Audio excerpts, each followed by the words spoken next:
ইসরায়েলের বাধ্যতামূলক সেনাবাহিনীতে যোগদানের আদেশ নিয়ে তীব্র বিক্ষোভ ছড়িয়ে পড়েছে।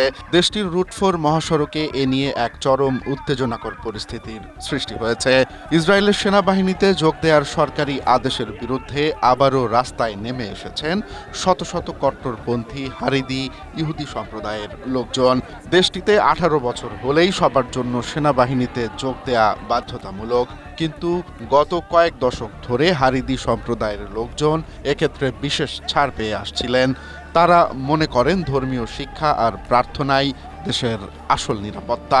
তবে গত বছর দেশটির সুপ্রিম কোর্ট এই ছাড় বাতিল করায় ক্ষোভ দেখা দেয় তাদের মধ্যে। সম্প্রতি 19 জন হারিদি শিক্ষার্থীকে গ্রেফতার ও সামরিক হেফাজতে নেয়ার পরই এই ভয়াবহ বিক্ষোভের। স্ট্রবেরি সুপার ডটেড ও ক্লাসিক ভ্যারিয়েন্টে সেন্সেশন জাগুক শিহরণ শুরু হয়। বিক্ষোভকারীরা রুট 1, 6 এবং তেল আবিবের প্রধান হাইওয়েগুলো অবরোধ করে শুয়ে পড়েন। এতে সাধারণ চালক ও পুলিশের সাথে তাদের তুমুল সংঘর্ষ হয়। গাড়ি চাপায় একজন এবং সংঘর্ষে 93 বছরের এক বৃদ্ধ সহ বেশ কয়েকজন আহত হয়েছেন। পরিস্থিতি সামলাতে এখন নামানো হয়েছে সামরিক পুলিশও।